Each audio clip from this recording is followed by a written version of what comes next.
What's up, everybody? It is the Burgh Breakdown. I'm your host, Josh Kubala, and I'm with my co-host, Kerry Wolff. What's up, And guys? today we're talking about all things Pittsburgh sports, and we're going to be starting off talking about Pitt football here. Panthers agenda for today.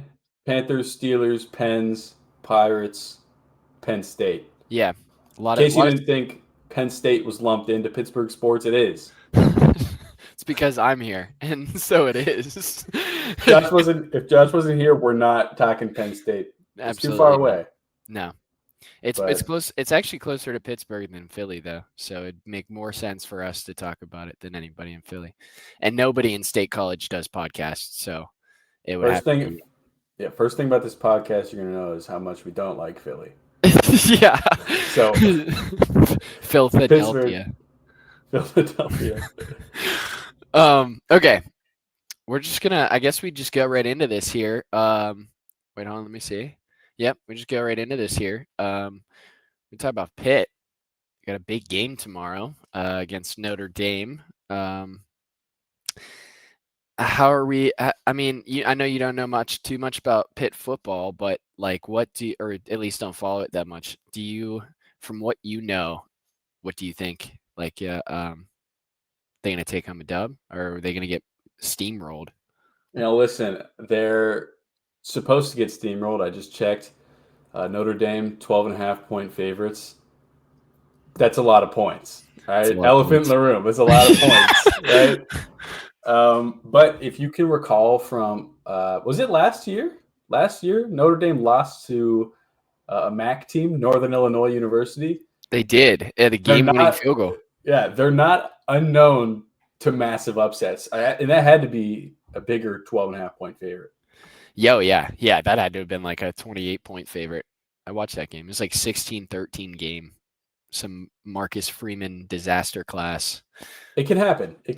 And they're heavy favorites, but I think Pitt is a football team that's going to play well to randomness. Heinzel, he's he's the Jameis Winston experience. He's going to throw for maybe a lot of yards. Maybe he'll get a lot of touchdowns. He's not a guy that's just sitting in there, dumping it off, right? Mm-hmm. He's going to take risks. And when you're playing a team that's better than you, I think it's better to take risks. Yeah, that's a good thing. That's why you pull the goalie when you're down and put an extra guy in it, because it's worth the risk. Yeah. I think I agree. The thing is, we were talking about earlier, Pat Narduzzi's comment before he's sending the boys out there, just telling them like, basically it's okay. This game doesn't matter, which I get what he's saying, but like, you can't say that. Like, I feel like you cannot say that, because all your teammates and all the players, everybody, all the coaches, everyone's going to see that you said that. And then they're just going to think in their head, like, okay, we can go out there and we can like kind of mess around on the field and see if it works out. And if we lose, we lose. When really you should go out there, and it's like, if you even have that win, even though it's not an ACC win, you have a win against, what are they, number 10? No. Are they number 10? I forget what the Notre Dame's ranked, but you have a top, I know they're top 15 at least. 9. Okay. So you have a top 10 ranked opponent win. And then let's say you lose to, they got Miami. Yeah, well, Miami might, I don't know. Like, this game would have been a huge deal 2 years ago. But now, like, I hear what you're saying with Narduzzi. I think it's a nothing burger, personally. Like, he's just saying that because he's right. It doesn't matter. They could lose this game. They got Miami coming up. Like, those are the ones that really matter. Like, I know what he means. Probably shouldn't say that at a press conference, but like, that's something you say in the locker room to your guys. It's like, we're going to work our butts off. We're going to do our best to win this game, but like, it doesn't really matter.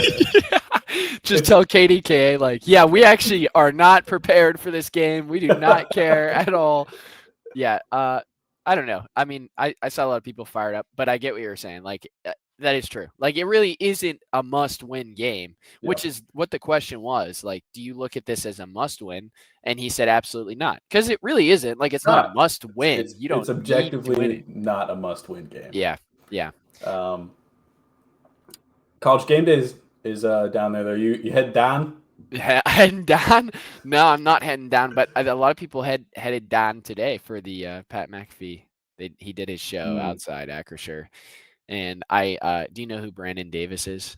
Like the tequila cowboy pit monster. He's like a larger African American man that just takes pictures with like girls at the bar. I Well, do not. I just saw a picture of him and Pat McAfee, and it was like No. top collab of the century. Yep, I just saw that. So anyway, yeah, I don't know how they're gonna do. I mean, Mason Heinschel, you compared him to Jameis Winston, but one thing I will say about that is we got to give it to him that he's a redshirt freshman and he's 18 years old and or 19, whatever he is, and he's going out Yeah. and doing that. That's impressive for a senior to do, let alone, this freshman that just a redshirt freshman that is now being put to the test. So I think that if they win any of the next 3 games, they need to do whatever they can to keep Heinschel there and not transferring, because redshirt freshman with a top 10 opponent, James They're gonna Franklin, be is somewhere like, yeah, I they're need gonna be this. calling his phone, man. Yeah, I don't know. You got a score prediction? Hello. You got a score prediction? No, score prediction. I would give it like a 28-24 Notre Dame. I think this is a slugfest. I think I'm going 37-31. Notre Dame kicks a field goal on their last drive to make it 6 points, and Pitt can't get the touchdown to win it. They turn it over on the last possession. That's what's happening.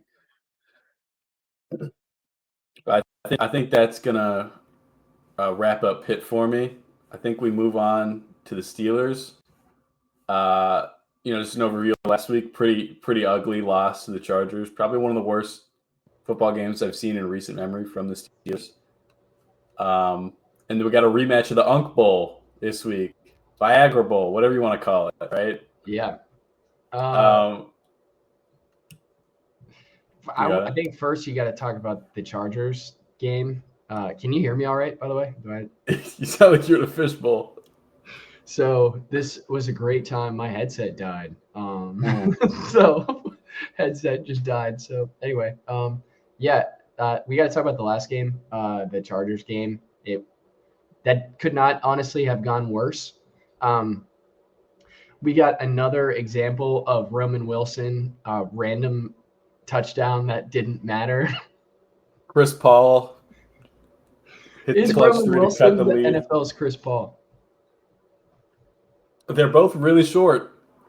Yeah. Both really short. It's a conversation. Yeah. It wasn't good. What I last saw on Sunday was not good. The offense was just abysmal. Now I'm going to give them the benefit of the doubt because Aaron Rodgers just did not play a good game. I mean, we all know that he was obviously the issue with it, and I wouldn't say the defense played bad. They gave up 25 points, but you know what I mean? Yeah. So one thing on the defense is they gave up 25 points, right? Yeah. But you got to think they really only gave up 23. 2 of this is safety, right? And I think 14 of those remaining 23 points were off Aaron Rodgers' turnovers. So in my book, I'm only giving them credit for half of those points. To me, it's like they gave up like 13 or 15 points, and I'm like, that's a great game. That's a great game. Aaron Rodgers doesn't throw the game away. Essentially, I think the Steelers win that. I don't think it's close either. It's that big of a swing. Yeah.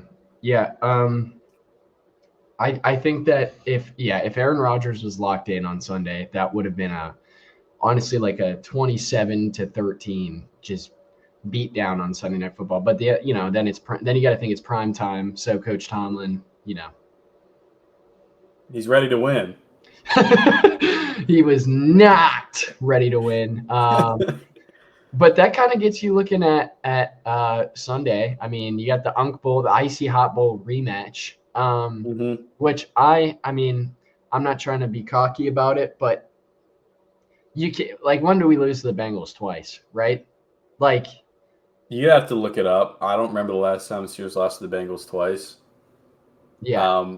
Another thing, last game I don't know what the defensive plan was last game, but Jamar Chase, what did he go for? Like 15 catches, like 180 yards, something ridiculous. It might have been 17 catch. It was like up. It was past 15 catches. It was 16 or 17 catches. And the thing was, they weren't making adjustments. Like, they were playing zone, and they were playing off of him, and he would just run 6-yard routes and get a free catch, and then 5 more yards after the catch. And I think that was I'm no expert on football game plans, but you should probably guard that guy. Yeah, but he has to be probably a high priority.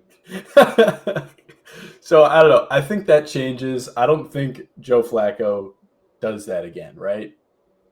I don't think he does. If anything, we could watch a revamped version of the Russell Wilson Bengals game last year where he just cooked, and it was a 45 to 37 game or some absolute shootout. Like, I could see the first Unk Bowl was like a little bit of a shootout. If you weren't a fan of either team, that was a great Thursday night game to watch. Yeah. Obviously, I didn't like it. You didn't like it. Not a lot of people on this side of the world did like it. Yeah, but I liked the game. Like, the game, it was fun to watch. It was a good experience. And they got defensive help. They signed Asante Samuel, the free agent, right?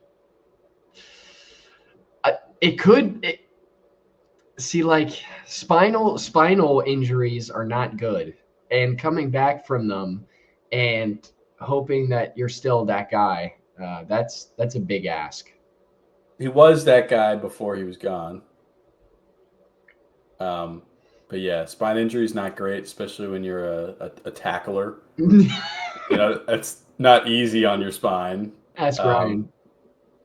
Yeah. How's he doing?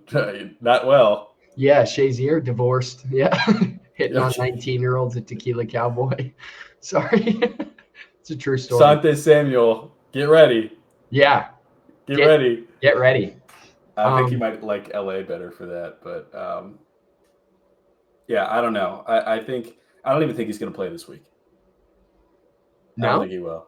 You know how Tomlin is with guys he just gets. Like, Roman Wilson didn't even appear for a year and a half. Roman Wilson is an enigma and will be till the end of time. Like, it's going to be a remember when Roman Wilson thing in 10 years. Like, he's going to be the player pool. Yeah, but I mean, I feel like Tomlin's a guy that you got to really work your way up the chart if you're a new face. Like, rookies, they don't really play under his usual setups. His regime. His regime. Samuel's no rookie, but he's a new guy, and I don't think he's going to make much of an impact in the game. Yeah, I would say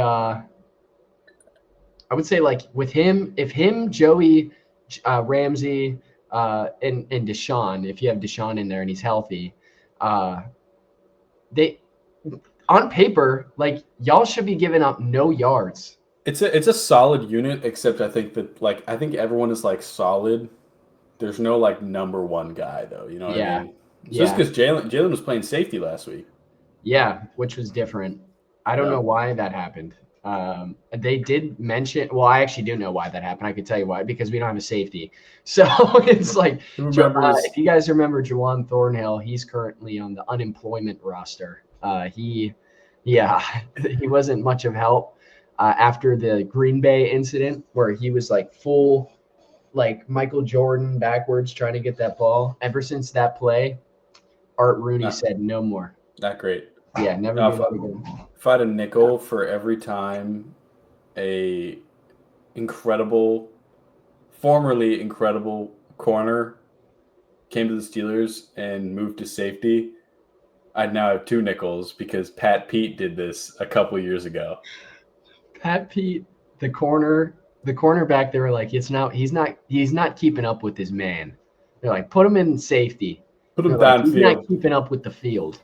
Yeah, Pat Pete retirement tour.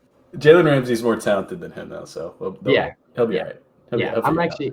It was Jalen Ramsey better addition than Minka. Was that W? Is that unanimously agreed at this point? I haven't been following Minka at all. Oh, well, he's on the Dolphins, so that explains enough about how they're doing. But also, he's just like a safety. It doesn't matter. But Beat the Bills last week. He did beat the Bills last week. I don't know. I don't think he has picks. I don't think he has like much going on. But I don't know what's going to happen Sunday. I mean, I think that they're going to win. That's like my gut feeling. But also, Mike Tomlin with 5.5 point favorites. Yeah, 5.5. But here's the thing. Okay, so then if Aaron Rodgers goes out there and he plays like he did last week, what do you do? Probably, I don't know. I don't know what you do. Because I don't think Joe Flacco's going to play well either.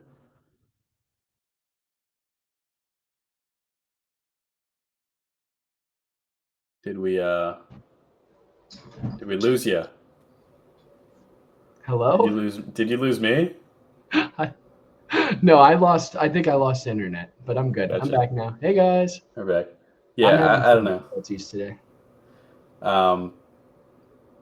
I think we'll be fine. If Aaron Rodgers has a game like the last game, I still think you have a chance to just win the game because I don't think Flacco's going to be as good as he was last time either. You don't like consider like all right, they lose the game. Let's say they lose the next 2 games. When does Will Howard get looked at? Next year, bro. He's not getting looked at this year. I'm going down with this. If Aaron Rodgers loses the next 3 games, he's still better quarterback play than we've seen for the last 4 years. I would agree. I would just say like there's so many people that want to see what Will Howard can do, and then who is asking to see Will Howard right now? Listen to yourself. Maybe just me. I want to see what Will Howard does. I like Will Howard. I've always liked Will Howard. And I don't think that he's a franchise quarterback though. Like I can tell he's gonna go out there and be like Tyler Shugg. Like we're just throwing the rock. Tyler Shugg? No. Oh wow. Let me tell you about Tyler Shugg's the new Saints quarterback. They drafted him in. Oh, the guy who he went to Rattler's Louisville. Job. I think I think he went to Louisville. He's not great. He's out there though, better than me. Yeah, that's true. Better than me. I got Steelers winning 23-18. 23-18. I got Steelers winning 27-15. Okay. I was putting up some numbers, doing good. Okay. Moving on, we got to talk about the Pens. They are on a little bit of a 3-game losing streak. They've lost a few of their last few games. We're trying to say here, are the Penguins on fraud watch? I mean, they started. Are they? I don't know. Well, so I think they already were on fraud watch. I'm not sure if you knew why, but it was because their power play percentage was so high. It was the best in the league, best you've seen in so long. But when they're even, they're scoring at like a league average amount. So obviously they're overperforming on the power play, which is just not sustainable, especially when the sample size was like 15 games. Are we seeing that regression now? I don't know. I don't think so. I don't think it would come that fast. And also I think their issue right now is the OTLs. They're 9-5-4. You don't lose in overtime the same amount of games that you've lost in regulation. You know what I mean? Yeah. Like the coin flips at the end of the game that are in shootouts and in overtime, they're just not going our way right now. I think over the full course of the season, they'll be fine. I don't think they're as good as they started. Extremely safe take for me here, but I think they finish probably third or fourth place in the division. So you think they're making the playoffs? I guess it depends on what the rest of the Eastern Conference looks like, but yeah, I think they're making playoffs. Third place in the Metro is what they're getting, I think. But I don't think they're as bad as they have been over the last few games. They'll be better. They will be better. Sorry. No, you're good. I'm having a lot of issues over here. My headset died, and Biff was just chewing on my Ethernet cord. So it's the first one. It's the first one. I've actually lost internet. So please allow me a moment. Ready? Watch this. You got it. Biff reveal. Biff reveal. Oh. Get him up there. That guy's a Steelers fan. Go Steelers. He's getting heavy. You're feeding him. Hold on, let me fix my internet. You got it, man. Ready? Hold on. All right. Can you see me all right? Yeah, there you go. Oh, okay. All right. What do you think on the Pens? I think that they do this every year. I remember last year where they started off or maybe it was the year before, they started off kind of nice, and then they kind of have like a little slump, and then they become mid and just even out for the rest of the year. So, I mean, that's definitely a possibility of what they could do here. Like, they could easily win 20 games, be 20, 12, and, whatever, 15, like at this point. And, I mean, even at that point, I think they're going to be okay. Like, they'll make the playoffs, but it's just like right now they're probably just going through a weird slump. I mean, they can't close games. They don't have anybody stepping up to just get that game-winning shot for them to win and move on. And I think that I don't think they lack leadership. That is definitely not a problem on the Pens. They might have the best one out there. Yeah. I mean, they're good. They're in a good place. They just need to execute. So they just need to do it. Their vets are playing some of the best hockey they've played in years. It'll be fine. They Yeah. have enough talent to get through it. I think they're just in a funk right now with their close games. The coin flips are not going their way. Yeah, that's a good way to put it. Other than the Pens, they had their overtime loss today, so that's a point. But I don't know. I mean, it's also too early. That's the thing with hockey, and it's the same with baseball. We're just in that phase of the season where it's too early to tell. I mean, a lot of hockey to play. A lot of hockey, and there's just a whole lot of more season. And if they make a trade or if they sign someone, there's a lot of stuff that could still happen. So, I would just say watch them, and if they keep on this pace that they're at right now, we'll be looking for some mid-draft picks. You either have to commit and win, or you have to tank. We cannot be mid. It's just going to set us back. That's the salary cap era. Yep. That's how it is. Yeah. That's my thoughts on the Pens. I got nothing more. Yeah. I mean, me neither. We move on here to the back. I think we go to the Bucko baseball. A lot of news going on right now. Paul Skeens winning the Cy Young unanimously. What is there to say about him that hasn't been said? He's on the best start to a career start for a pitcher probably ever. Wins Rookie of the Year. He's having a 3-year stretch that is, it's got to put him up there with some of the best humans in history. He goes to LSU. He wins the Golden Spikes Award, being the best college baseball player. He wins the championship. He gets drafted first overall. He is up from the minors in 3 months.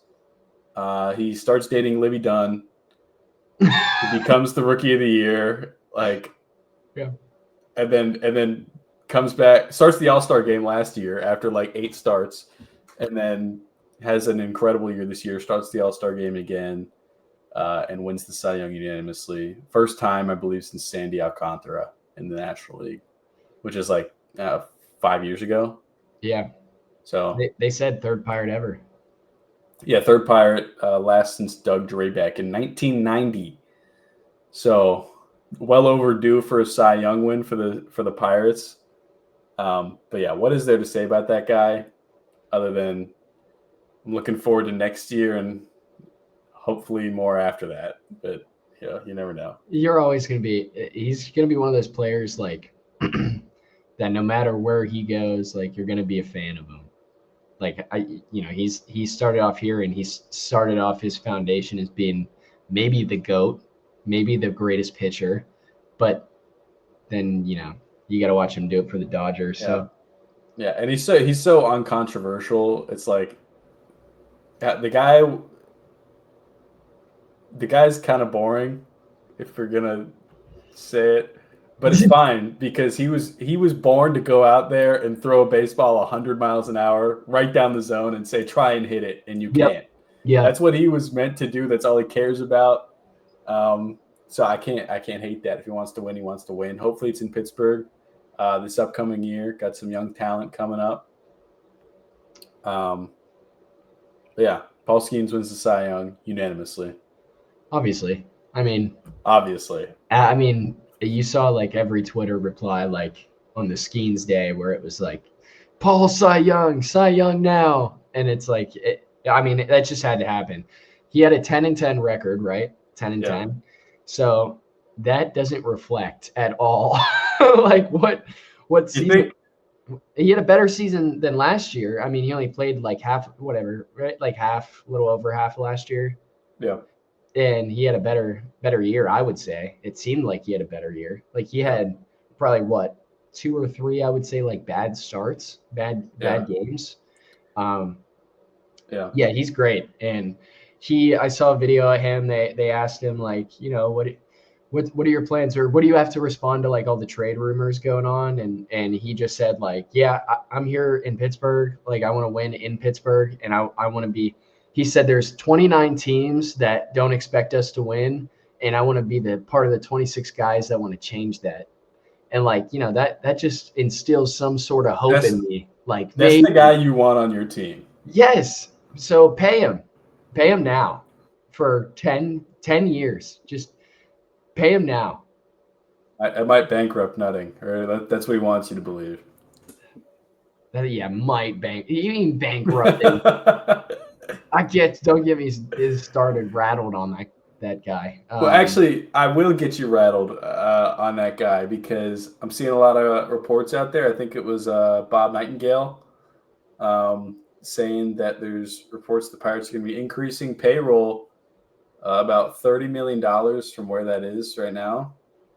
That would bring us to about $94 million, which is $7 million more than last year. In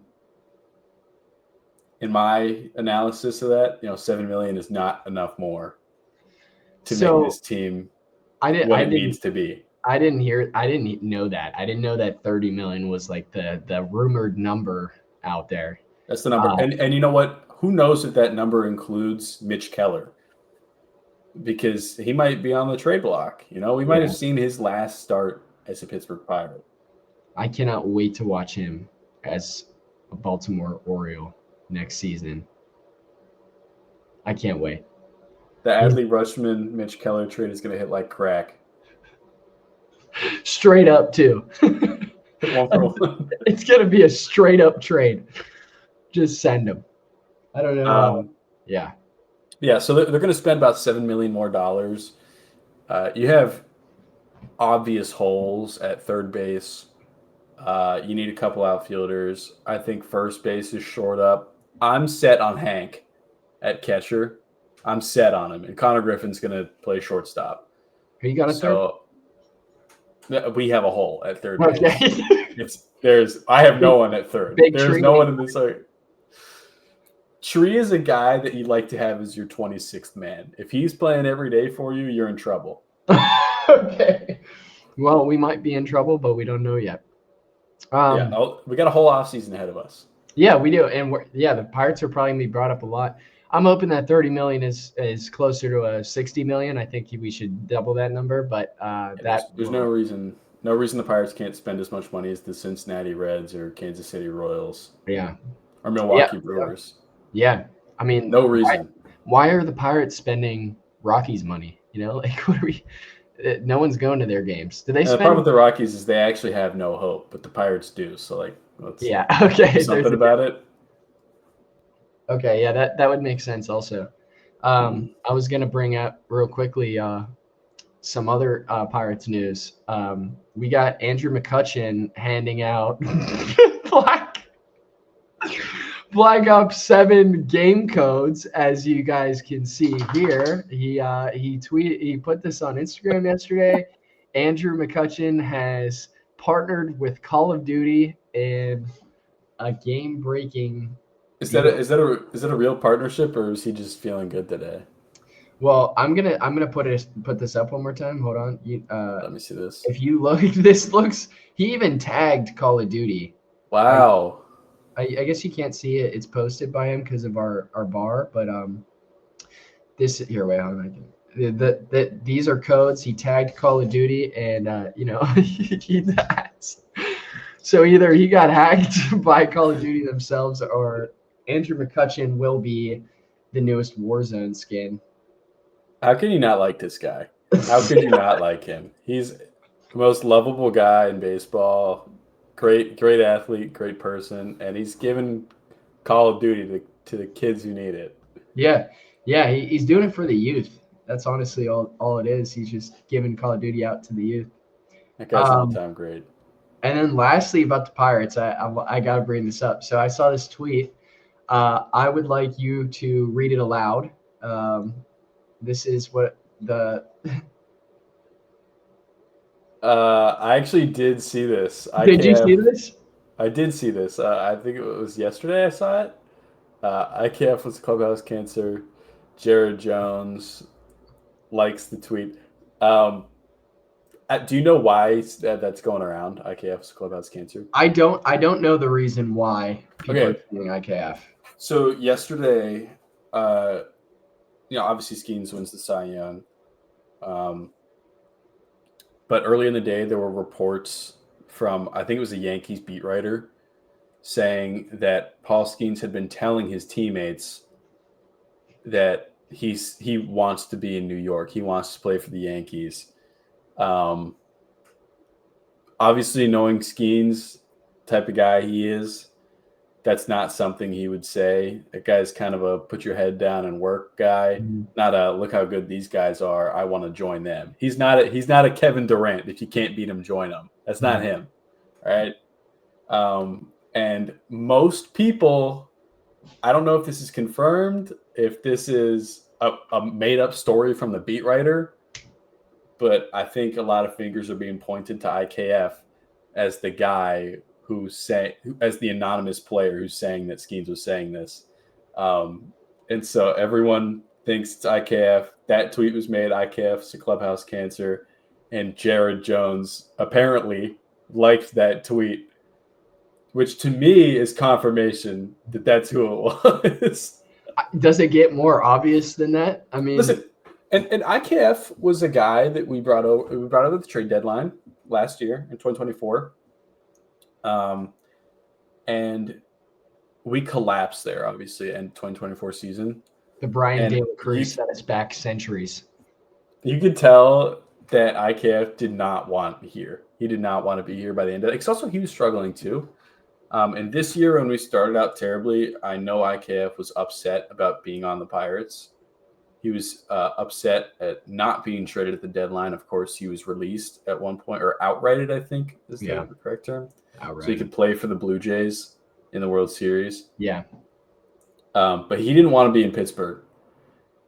He only wanted to be in Pittsburgh near the end of the year when he was playing so badly that the Pirates were the only team that would have given him a contract, Yeah. So IKF clearly not well received in the clubhouse. Confirmed. You can book that. I didn't see that coming. I didn't see it. I thought he was just a humble, quiet guy. He's back there probably fighting people in there. freaking out. Yeah. I bet you Tommy Pham was more liked in that clubhouse. I was going to say, like, the Tommy Pham versus IKF boxing match that'll happen in 20 years is going to be let's organize that. That would be. I would pay to see it too. I think Tommy Pham would kill him. I was going to say Tommy Pham round 1, a minute in, knockout. 10-round fight. I'm taking Tommy Pham in 1. And that's not against IKF. That's against the world. A lot of people. I would take Tommy Pham over a lot of people. Can we agree that Tommy Pham versus Mike Tyson is more entertaining than Mike Tyson and Jake Paul? Can we say that? Absolutely. Be a much better fight. People that watch baseball would definitely appreciate Tommy Pham fighting more than Jake Paul. He always finds himself in the midst of trouble. I'm glad it was on the Pirates for a little bit. Like, they got to re-sign him too. They got to. He was good.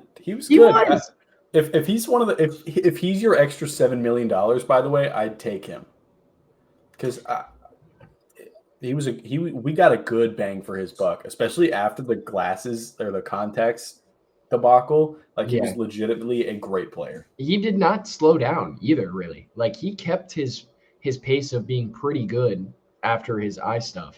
Yeah, after the eye stuff, I think he was like a 850 OPS guy. Brought his OPS above league average by the end of it. I mean, he had one of the worst starts to a season I've ever seen. Mm-hmm. I was on the DFA Tommy Famished train. Yeah. And then you have the DoorDash incident. Can't forget about the DoorDash incident. Can't forget about it. But he won me over. He won me over by the end of it. I want that guy in my clubhouse. Yeah, 100%. Anything else going on with the Pirates? Or is that I think that's about it. Yeah, that's about it for them. That's right. I guess, like, lastly, we'll talk about Penn State real quick. I mean, Penn State, is my thing. I went there. I love Penn State. I love Penn State football. And last year was man, just beautiful and like the best football season I've ever watched. Just them smacking in the playoffs and almost beating Notre Dame, by the way. Full circle moment here. Marcus Freeman and Notre Dame almost beat them in a game. Almost is a strong word.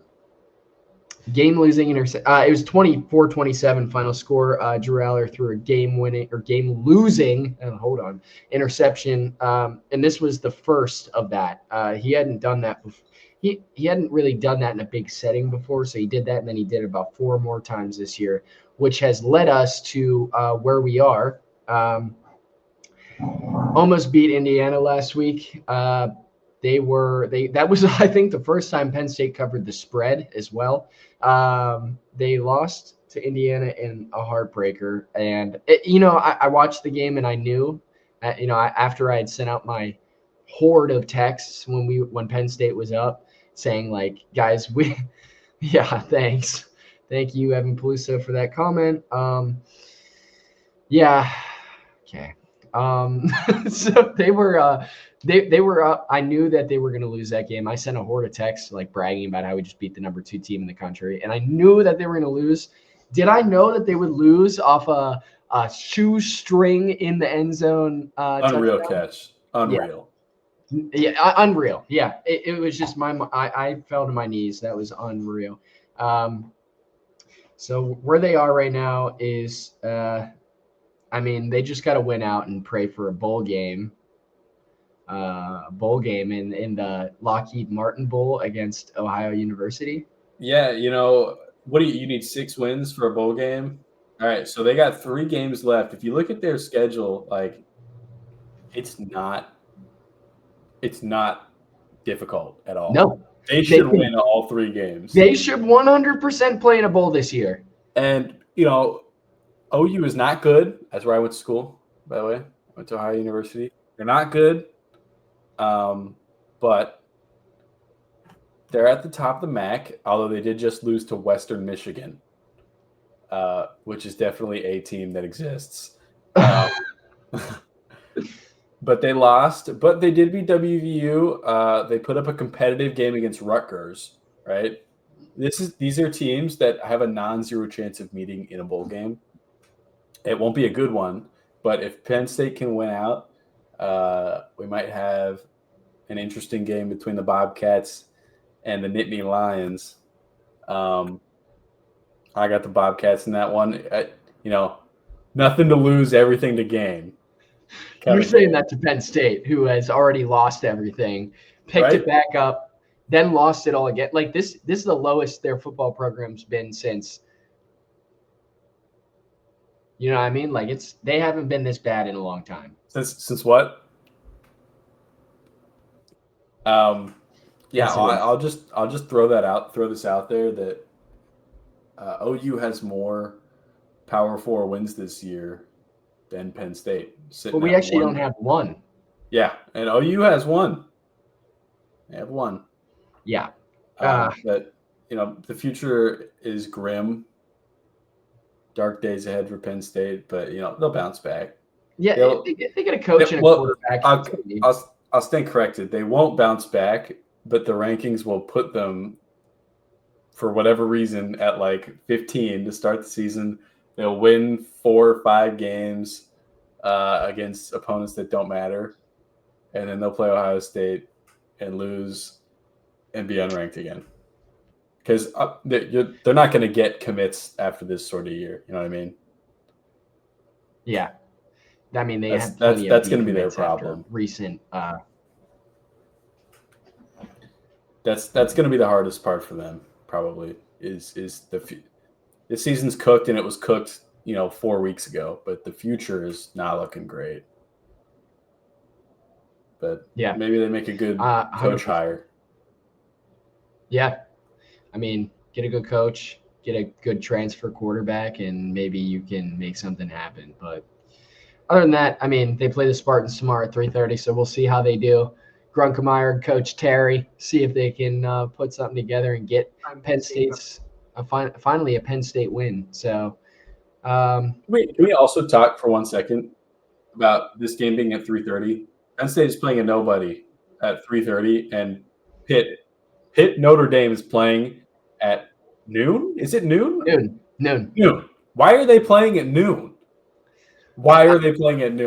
The college football does not capitalize because they know people are going to watch the game either way. They don't capitalize on the time. Like there should be. That's all for people that want to go to the game or go to the stadium or whatever, go to a bar.